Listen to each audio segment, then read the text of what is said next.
You wake up. It's 1348. And the first thing you smell is death. Not metaphorical death. Not this coffee tastes like death, death. Actual, rotting, biblical scale death. Welcome to your morning commute. You are a plague doctor. And buddy, you pick the worst career in the history of careers. Congratulations. Let's talk about who you actually are. You're not a hero. You're not a wizard. You're not even particularly smart, because a smart man in 1348 would be running in the opposite direction. But here you are, a plague doctor. The city hired you, paid you, and gave you one job. Go into the neighborhoods where everyone is dying and figure out why. Spoiler alert, you will not figure out why, because it's 1348. Nobody knows what a germ is. Your entire medical education basically amounts to, have you tried bleeding him? Let's talk about your uniform. Because honestly, it's the only interesting part of this job. Long leather coat, waxed so fluids don't soak in. Whose fluids? You don't want to know. Thick leather gloves. Very professional. A wide-brimmed hat. Very stylish. Very, I'm about to ruin your day. And then, the beak. That iconic bird skull mask that makes you look like the world's most depressing Halloween costume. Here's the fun part. The beak is stuffed.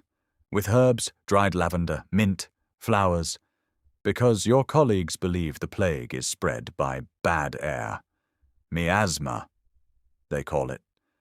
So your entire respiratory protection system is essentially a potpourri bag strapped to your face.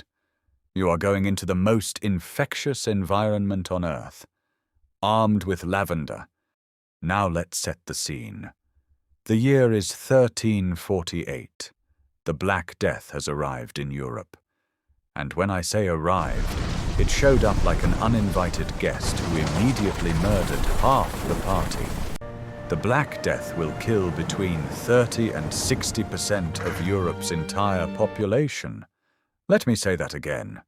Between 1/3 and more than half of every single person on this continent. Dead. 75 million people.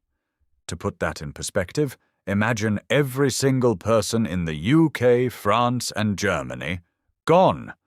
That's what you walked into this morning. Still feeling good about the career choice. Your first patient of the day is a baker named Heinrich. Poor Heinrich. He came to you 3 days ago with a fever. You told him to rest, drink water, and maybe pray a little. Today you arrive and Heinrich has buboes. Buboes are swollen lymph nodes the size of eggs, sometimes the size of apples, appearing in the armpits, groin, and neck. They are black. They are hot to the touch. They smell like something that has completely given up on life. And poor Heinrich is screaming, not because he's dramatic, but because those buboes, they're about to burst. What do? You lance them. You cut them open with a knife and let them drain. No anesthesia, no antibiotics. Just a knife, a prayer, and the knowledge that Heinrich is probably going to die anyway. Your medical skills at this point are essentially aggressive optimism. Here's the tragic irony of your entire career. You think it's bad air, the miasma, poisoned atmosphere. You do not think it's fleas. Tiny, insignificant, barely visible. Fleas living on rats. Rats that are everywhere in medieval Europe because, and I cannot stress this enough, medieval people thought cats were evil and killed most of them. Cat, Yes. for crimes against the realm, Europe I sentence you murdered to its banishment. Cats. Rats multiplied. Rats have won. Fleas on rats carried Yersinia pestis bacteria. That caused the Black Death. The solution to the entire Black Death was cats. Just cats. But nobody knew this. So instead, cities blamed foreigners, Wrong. Bad air, wrong. God's punishment, unclear, also not actionable. Meanwhile, the real culprits, the rats, are literally sprinting through the streets while everyone argues about theology. Let's go through your medical bag. You have a long wooden cane for poking patients without touching them. Very professional. You have a lancet for cutting open those delightful buboes we discussed. You have various herbs, powders, and concoctions, including genuinely dried toad, ground-up toad, applied directly to the buboes. Does it work? No, obviously not, but the toad was very confident about it. You also have theriac, also called Venice treacle, a legendary cure-all potion containing up to 64 ingredients, including opium, viper flesh, honey, and wine. Does that work? Well, the opium makes patients feel temporarily better. So technically, you are providing pain relief. You're just also charging the city of Florence the equivalent of a small house for this privilege. Let me walk you through a typical Tuesday. 5 a.m., you wake up, put on the outfit, stuff the beak with fresh herbs, pray. A lot. 6 a.m., first house call, the Miller family. Father, mother, 3 kids, all sick. You examine them, write notes, recommend rest and spiritual reflection. You do not hug them. You do not shake hands. The cane is for pointing. 8 a.m., second house call, old widow Schmidt. She died overnight. You document it. You move on. This is the part they don't tell you in plague doctor school. You stop feeling things around week 2. 10 a.m., city council wants a report. How many sick? How many dead? Getting better? You give them numbers. They frown. They ask if you're sure. You are very sure, unfortunately. 12 p.m., lunch, alone, because nobody wants to eat near you. This is honestly understandable. 2 p.m., back to the sick houses, 12 more calls. By 8 p.m., you've walked 6 miles, treated 40 patients, watched 7 die, and your beak smells like someone composted a garden inside your face.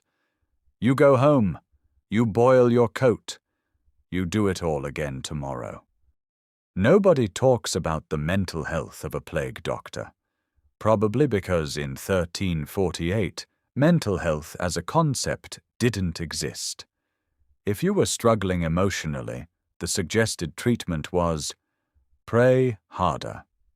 But let's be real about what you're experiencing. You watch people die every single day, people who were healthy a week ago, young people, children, your neighbors. And you, the trained medical professional, can do almost nothing. You lance buboes, you prescribe rest, you write down the numbers. Every night you go home and wonder, am I next? Because here's the thing nobody mentions in the job description, plague doctors die too, not as often as regular people, because the suit helps a little. But you are still the person closest to the most infectious humans in Europe. You are the human equivalent of a crash test dummy. Except the car is the Black Death. Here's a fun detail about your employment that medieval HR would love. When cities hired plague doctors, they made them sign contracts. These contracts included charming clauses such as, you may not leave the city during the outbreak. You may not refuse to treat any patient. If you die, the city will pay your family a bonus. Isn't that sweet? A death bonus. We appreciate your service. Here's some gold for your orphaned children. Some contracts also specified that you couldn't charge patients directly. So the city paid you a flat salary for walking into disease every day. The going rate in 14th century Italy. Approximately enough to live on if you didn't enjoy life very much. Which, given your daily schedule, You probably didn't. Not all plague doctors were anonymous. Nostradamus, yes, that Nostradamus, started his career as a plague doctor in southern France. He actually had surprisingly good ideas. Fresh air, remove dead bodies quickly, drink clean water. By 14th century standards, a genius. He also lost his first wife and both children to the plague, which is the kind of tragedy that might explain why a man spends the rest of his life writing vague prophecies about the future. If my entire family died while I was out playing doctor with a bird mask, I'd also start writing cryptic poetry. Just saying. Here's the darkest joke of your entire career. Some of the things that actually helped stop the plague, you stumbled into them by accident. Quarantine, isolating the sick, was starting to be tried in Venice. Burning the belongings of the dead also helped, killed the fleas, improving sewage, removing garbage, reduced the rats. You didn't know why these worked. You thought it was clearing the bad air, but by complete accident, you were doing germ control. Imagine spending your entire career thinking you were fighting poison air, then finding out 500 years later you were accidentally practicing effective epidemiology. That's both a win and the most tragic thing I've ever heard. The Black Death eventually burned out, not because anyone cured it, but because it ran out of new people to kill.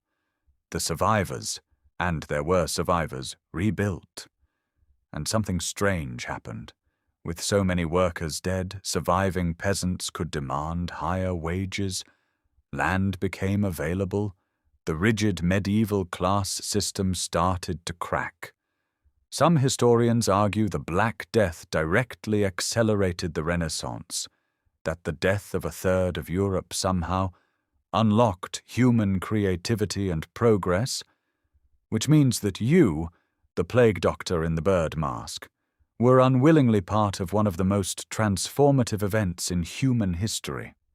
You didn't cure anything, you didn't save millions, but you showed up every day to a job most people would literally run away from, and in some weird, tragic, heroic way, that mattered.